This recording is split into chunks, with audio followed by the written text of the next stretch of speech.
le combat qu'on mène ensemble, je mets avec Juncker, avec beaucoup d'autres partis européens, c'est un combat justement de critique radicale de la construction européenne actuelle. Parce que nous pensons que cette construction européenne ultralibérale est la responsable de la crise dans laquelle nous nous trouvons, qui enfonce l'Europe dans le chômage, dans la précarité, qu'il faut radicalement refonder, mais effectivement, cette Europe. Mais effectivement, nous pensons qu'il faut construire un autre espace européen. Nous ne renonçons pas pour autant à l'idée européenne.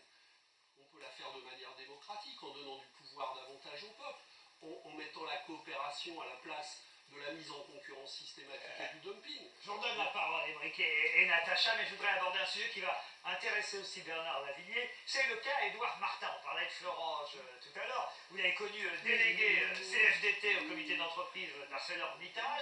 Maintenant, il est candidat socialiste.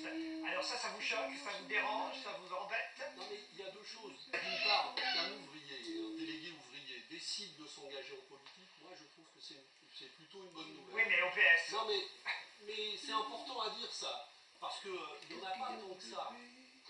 Des gens qui sont... Très peu. Il y en a très peu. Les élus qui sont ouvriers, ils sont venus du monde ouvrier, on regarde l'Assemblée nationale, Donc, il n'y en a pas des masses. donc effectivement... On ne lui reproche pas de faire de la Edouard politique. Martin, je le connais bien, il a fini sa lutte là-bas, parce que de toute façon, Mittal, il a mis la main là-dessus, il garde les terrains, il a fermé l'eau fourneau, ce qui veut dire que c'est mort. Bon, alors maintenant, peut-être par une sorte de naïveté, j'en sais rien, il veut peut-être lutter à l'intérieur de la bête, lui venant du monde ouvrier, mais on veut beaucoup lutter en Lorraine, franchement, avec les autres d'ailleurs. Et il s'est rendu compte qu'avec le PCF, ça ne marcherait pas, alors peut-être qu'il fallait aller Je ne sais directement pas, au parce qu'il n'a PS. pas adhéré au PS pour l'instant. Mais- Mais il est quand même candidat pour le Parti Socialiste. Oui, Je pense que justement c'est un un débat. débat, c'est une C'est un démarche dé- d'ouvrier qui a envie de se mêler de politique en ayant la réalité des choses devant lui.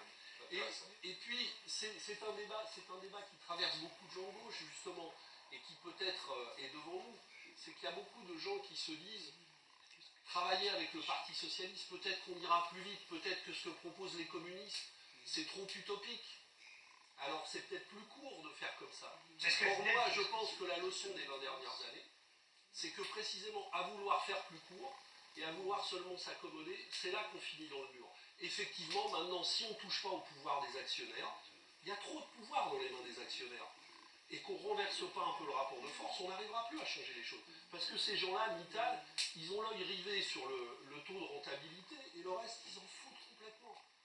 Ils peuvent rayer des milliers de gens d'un trait de plume du jour au lendemain, ils s'en moquent totalement. L'intérêt industriel, le travail de tous ces gens, tout ça ne les intéresse pas.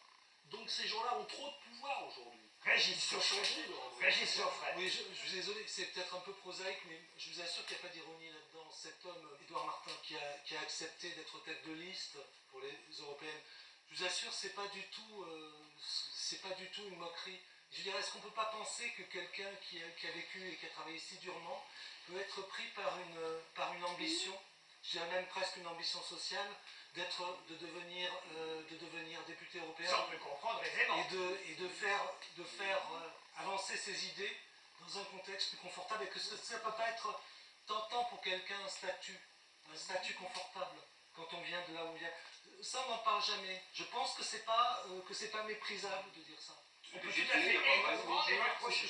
Mais on en parle. Mais aussi parce que la Pas plupart raison, c'est légitime. C'est ça, pour le légitime. coup. mais aussi parce En que plus, il a un charisme incroyable, Tout à fait. très intelligent.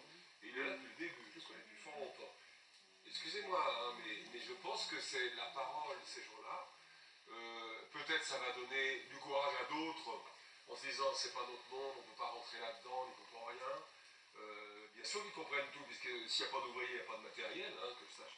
Donc je pense que ça va peut-être donner du courage à d'autres d'oser se présenter là-dedans, d'oser un peu changer la donne, avoir une autre parole, une autre poésie, je dirais. Oui, mais enfin,